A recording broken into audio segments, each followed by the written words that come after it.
So, what is Dharma? It's doing the right thing, as I put on the title for this video. So, what does it mean to do the right thing? Okay, because it's a very simple statement, but everybody that hears this statement may take it a completely different way. So, in terms of the natural path, the Datta path, right? When we're talking about the Datta path, when we're talking about the natural path, we're talking about a path that doesn't come from books, doesn't come from scriptures, is not some kind of set path that, okay, here's step one, we do this, step two, we do this. It's a path that unfolds naturally from within us, right? Because there's no, this path, it's not about becoming like Jesus version 2 or Krishna version 2 or Dattatreya version 2 or Sai Baba version 2. No, it's about becoming the ultimate, perfectly realized, fully flowered version of ourselves, right? So that's the path we're talking about. So here, that's the path I'm talking about. It's not the path that everybody might be talking about when they talk about spirituality and stuff like this.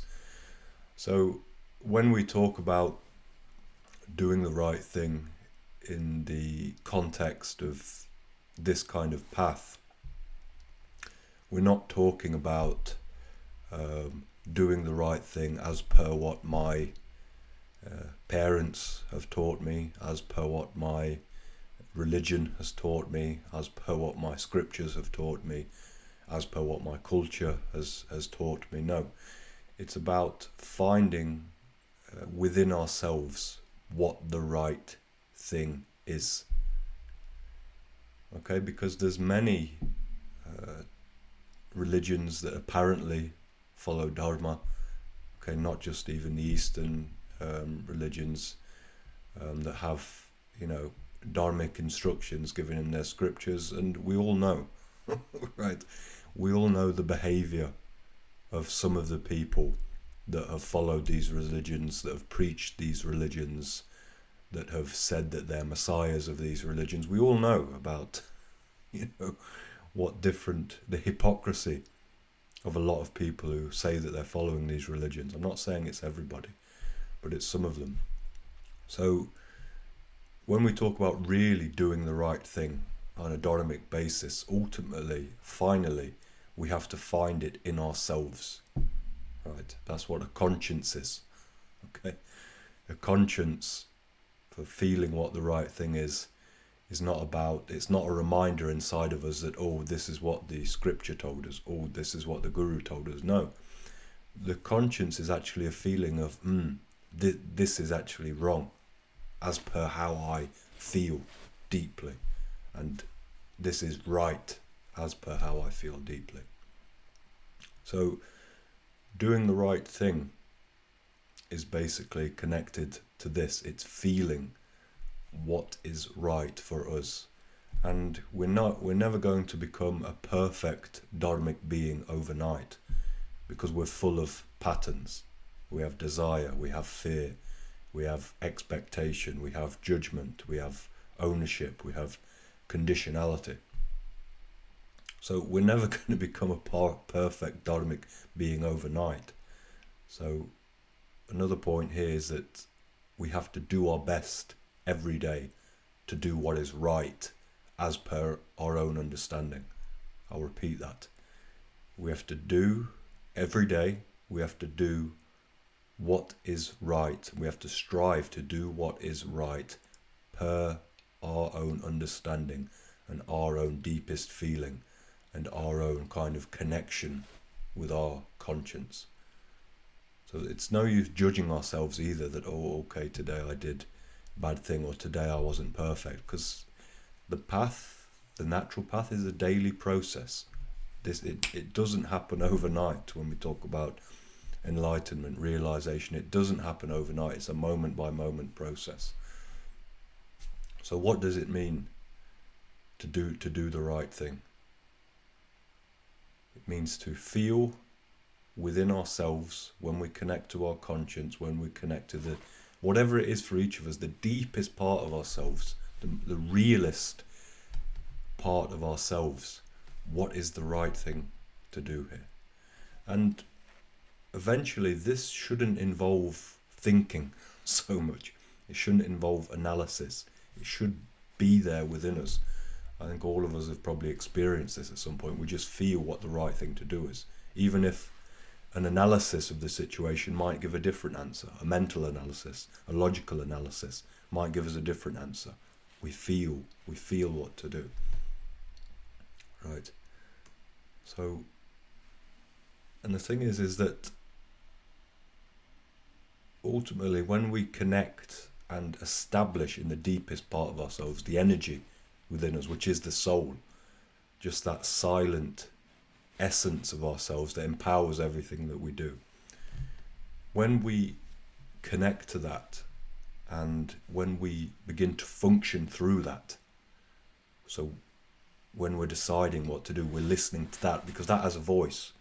The soul has a voice.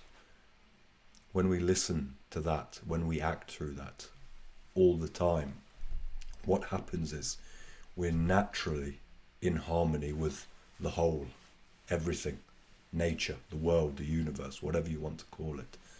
So this is the beauty.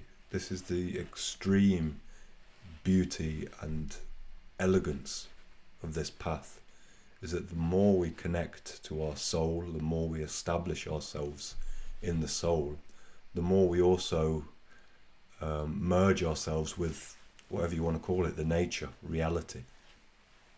Right? And we're in harmony with the whole, and our actions will naturally promote unity, harmony, non-violence. It will be automatic.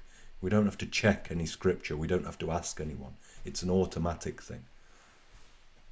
So the Dharmic life, like I said, it's not like we can turn it on and and live like a saint overnight. No. Day by day, we strive to live more and more and more in alignment with our soul, the realist, honest part of ourselves. And that also means being unique as well. Doing what's right for us. What do we need to complete in this life? What do we need to fulfill in this life? Right? That is the real Dharma. And you can't really write it down because it's imprinted in everybody's own soul, right? But ultimately it comes together, and ultimately it will be non-violent, 100%, because violence destroys the soul. Violence shatters the soul.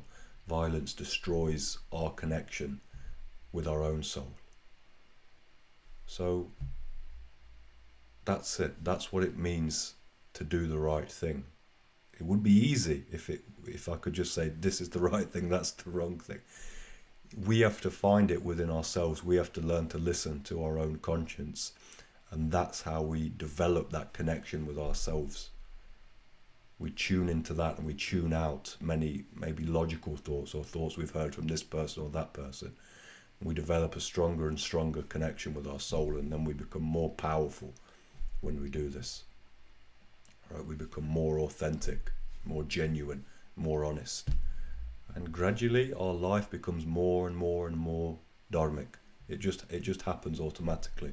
Life becomes more joyful, it becomes more peaceful, and as these things grow, naturally our presence becomes beneficial for others, and beneficial to the world and the universe as a whole. So this is some thoughts on dharmic existence and doing the right thing. Like I said, there's no just, okay, do this, do that. Each of us have to walk this path on our own, and we have to connect to ourselves. We have to know ourselves. We have to feel ourselves. And we have to feel what the right thing to do is, and we have to lean into that with 100% confidence. This is how it grows. This is how we become an established being, an independent being. Right? We can't be followers forever. Eventually we have to become masters ourselves, right? And it starts through this, building this connection with ourselves. This is the beginning and ending of Dharma.